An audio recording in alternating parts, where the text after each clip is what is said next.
te souhaite la bienvenue sur cette vidéo qui va aborder les différentes caractéristiques du muscle grand pectoral. J'espère que tu es prêt, c'est parti. Le grand pectoral, c'est un muscle qui fait partie de la région thoracique.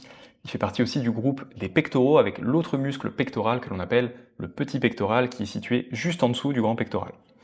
Il a une forme qui est globalement triangulaire à base médiale et donc sommet latéral. Il s'étend de la cage thoracique, donc des côtes du sternum et de la clavicule jusqu'à la ceinture scapulaire au niveau de l'humérus. Il est constitué de 3 faisceaux, avec le faisceau supérieur, le faisceau moyen et le faisceau inférieur.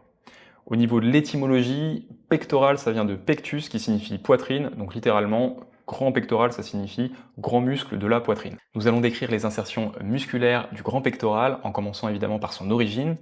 Donc ces insertions elles sont divisées en 3 parties distinctes puisqu'il y a 3 faisceaux.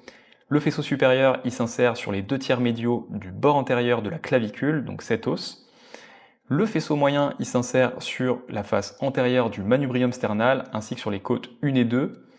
Et le faisceau inférieur, il va s'insérer sur le corps du sternum, ainsi que sur les côtes 3, 4, 5 et 6. Il est à noter que certains auteurs décrivent un faisceau accessoire ou faisceau abdominal qui s'insère sur la gaine rectusienne du muscle droit de l'abdomen, donc qui fait partie du groupe des abdominaux. Au niveau de son insertion distale ou sa terminaison, elle se situe sur la lèvre latérale du sillon intertuberculaire, où d'autres auteurs vont décrire cette structure comme la crête du tubercule majeur. Cette insertion distale, elle est réalisée par un tendon qui est formé de 2 plans distincts, donc le plan antérieur qui provient des faisceaux supérieurs et moyens, et le plan postérieur qui provient des faisceaux inférieurs et accessoires quand il existe. Il est à noter qu'entre le tendon du grand pectoral et le tendon du grand dorsal, il existe parfois une bourse synoviale qui permet d'améliorer le glissement et de diminuer la friction. Le trajet du grand pectoral, il est relativement simple. Les différents faisceaux vont converger donc vers l'humérus en se dirigeant tout simplement vers le dehors ou la partie latérale du corps. On va aborder les principaux rapports musculaires du muscle grand pectoral. En supérieur, on peut voir donc évidemment la clavicule sur laquelle s'insère le faisceau supérieur du grand pectoral. Sur la partie inférieure, on va retrouver la gaine rectusienne et le muscle droit de l'abdomen, donc qui fait partie des abdominaux. En antérieur, on va retrouver la glande mammaire et le plan cutané.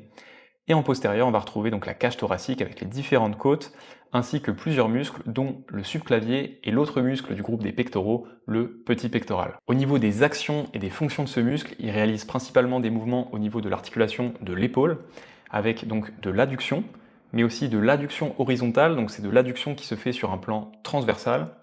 Il participe aussi à la rotation médiale.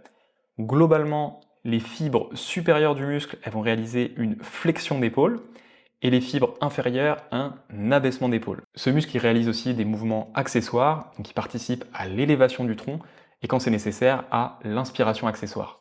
L'innervation du muscle grand pectoral, elle est assurée par 2 nerfs qui sont issus du plexus brachial. On a le nerf pectoral latéral et le nerf pectoral médial qui sont issus des racines C5, C6, C7, C8 et T1.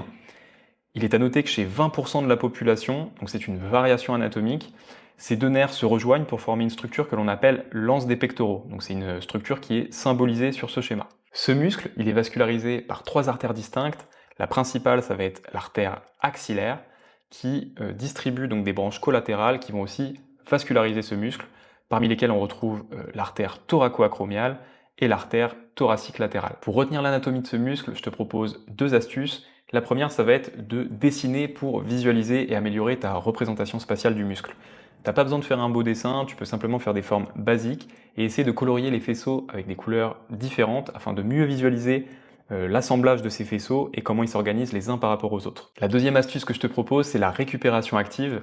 L'idée, ça va être que tu puisses t'entraîner à te remémorer l'ensemble des caractéristiques du muscle grand pectoral.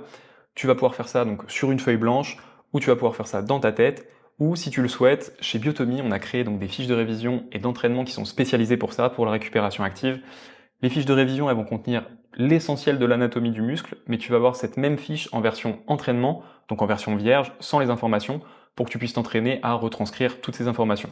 Tu peux le faire soit sous format numérique, donc avec une tablette, un téléphone ou ton ordinateur, ou même imprimer les fiches si tu le souhaites, si tu préfères réviser sur format papier. Si la vidéo t'a plu, je t'invite à laisser un j'aime, t'abonner et me dire dans les commentaires les prochains sujets que tu aimerais que j'aborde. Je te dis à très vite et je te souhaite d'excellentes révisions.